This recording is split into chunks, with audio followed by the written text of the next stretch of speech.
Over the last year, I have been reconnecting with an old high school friend who recently retired as an entrepreneur in biotech in the Boston area.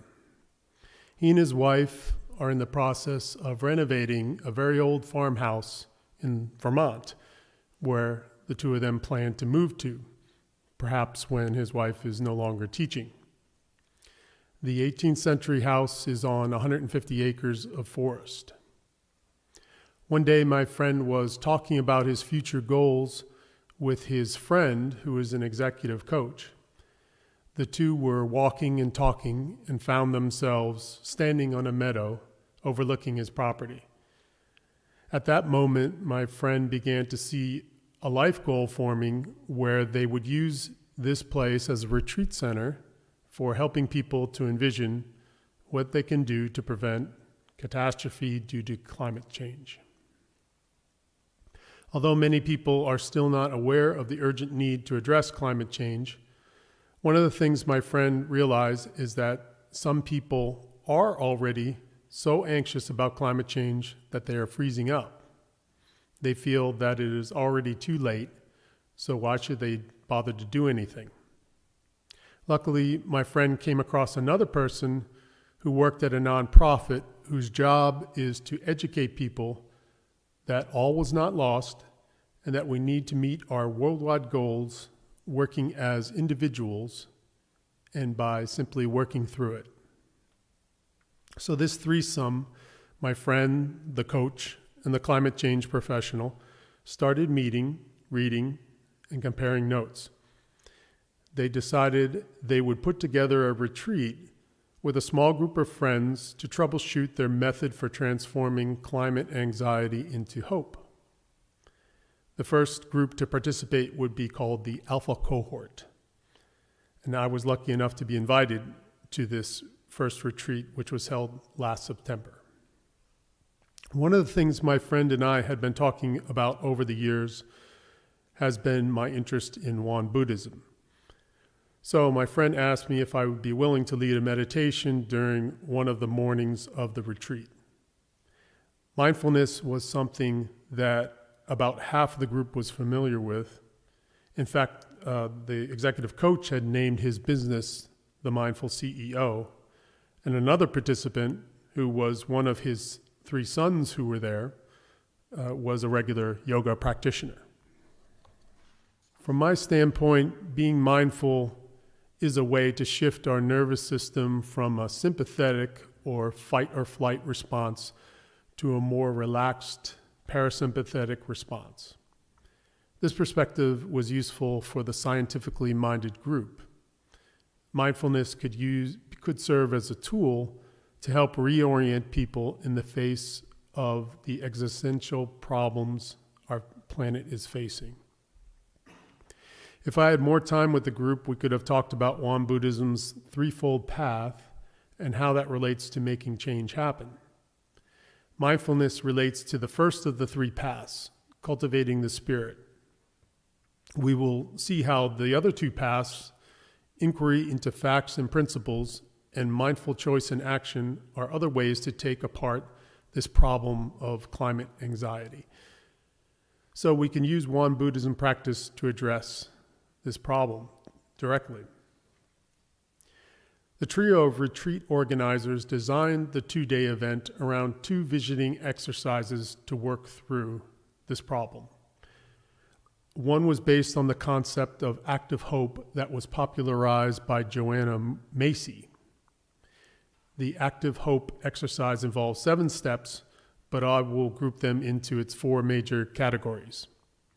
The first is to think about the things that we love and are grateful for. The second is to recognize what pains we have in the world. The third is to reframe the problem to visualize what you hope for.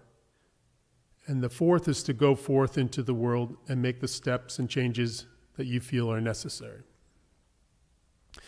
These ideas are relevant in and of themselves, but what makes this even more interesting in the context of Won Buddhism is that Joanna is a scholar of Buddhism. Without reading her books, you can see where she came up with her active hope framework. She starts with recognizing that what we are grateful for. In Won Buddhism theory, we talk about the four graces serving as the jumping off point for motivation of practice. Chief among them, or at least the first of the four listed, is the grace of heaven and earth. Put very simply, we can't live without the grace of heaven and earth. So we are motivated to do all that we can to sustain it. The Won Buddhism scriptures have enumerated many ways that we can show our gratitude back to heaven and earth. One way is to model ourselves like the system. The natural laws of the earth are predictable, reliable, sustaining, and impartial. And once we are aware of them, we can practice them in our own lives, or we can practice those same principles. There is a reason why so many indigenous cultures venerate heaven and earth as a deity unto itself. Here we are saying, be like heaven and earth, predictable, reliable, sustaining, and impartial. Joanna Macy's second major step in the active hope model is to honor our pain for the world. How does this correspond to Buddhist training? To me, this is mindfulness. Mindfulness is facing each moment as it arises. In John Kabat-Zinn's words, this is full catastrophe living. We should recognize the value in the discomfort you are feeling in the moment as much as we see the positive things that might be going on. We must pause and assess the negative things that are happening to correct what's wrong. This is opposed to escaping from our problems in the thousands of ways that we normally do. For our retreat, we were facing what bothered us or caused us pain in the context of climate change. One of these things is the inescapable fact that we have about 8 years to reduce our emissions so that we don't exceed the 1.5 degree increase in temperature from pre-industrial times. This is the goal set by the world in the Paris Climate Agreement of 2016. This information can be overwhelming, but we must open the doors of our mind to be aware of them.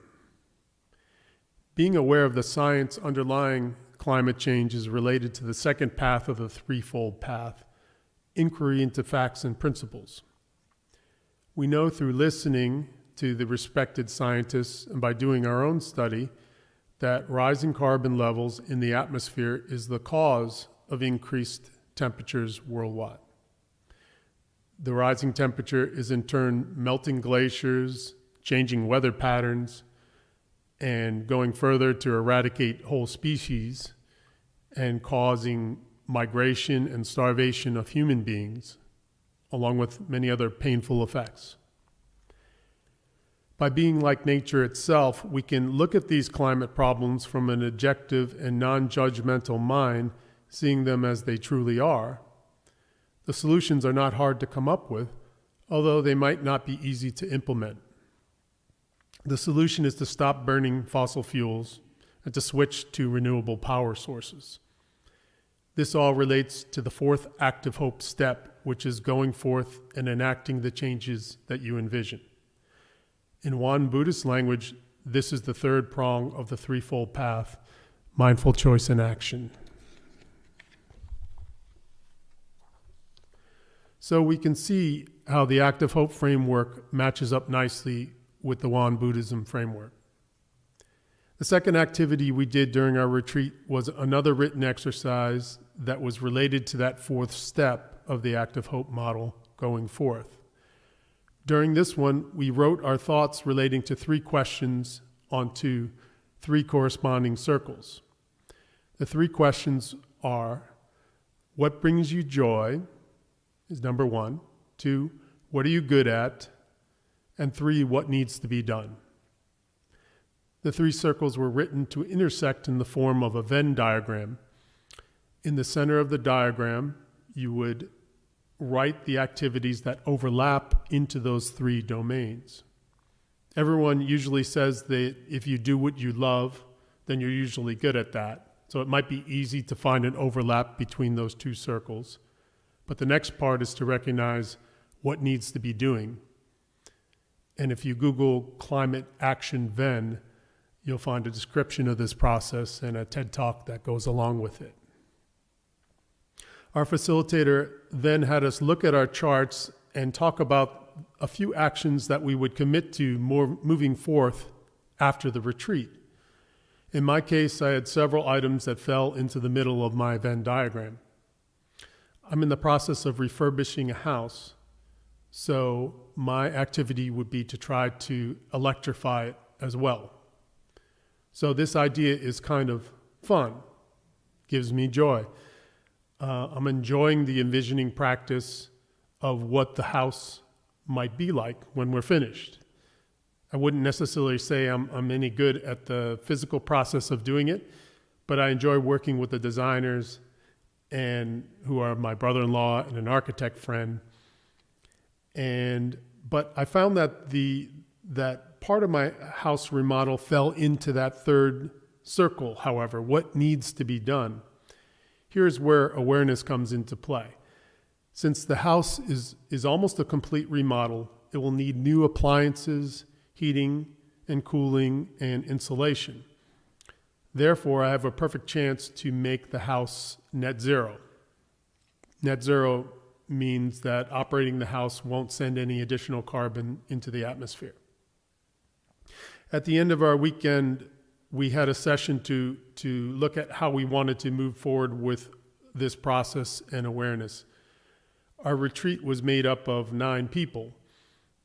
We decided that we would make up some type of online forum where we would keep track of our successes and failures while we move through our climate change goals, which you might even call vows in the context of Buddhism.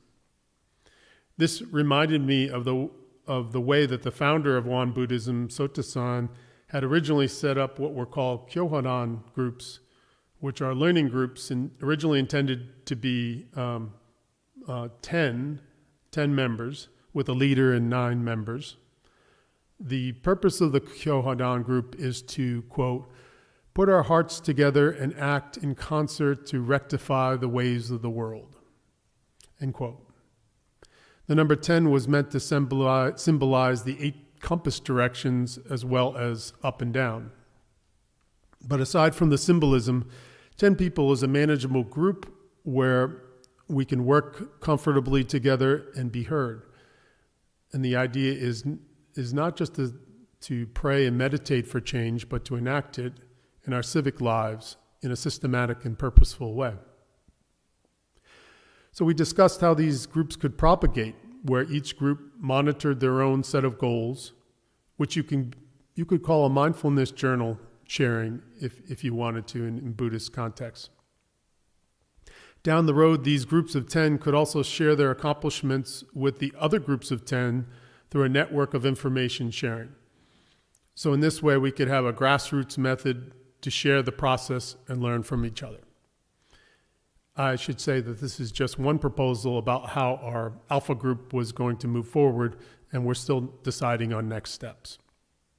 But that is the question we all have now. Where do we go from here? As I started to mention, there are practical things we can do now. First, you can start electrifying everything as much as possible and within the time frame of the life cycle of your appliances, cars, and furnaces. You can investigate heat pumps, for example, instead of using gas furnaces and air conditioners. They have become much more efficient in recent years. You can think about getting solar panels on your house or by joining a community solar farm. Finally, there are many financial incentives available at the federal, state, and local levels to help you transition. You can go to rewiringamerica.org to see a calculator of what you can be saving. So we're finally at the point where we can have a win-win by spending less money while saving the planet. And there's much more to talk about here, There are many people who are devoting themselves toward helping you and I walk through the steps to get closer to a net zero life. There are many online resources as well. We can recommend books to read, etc.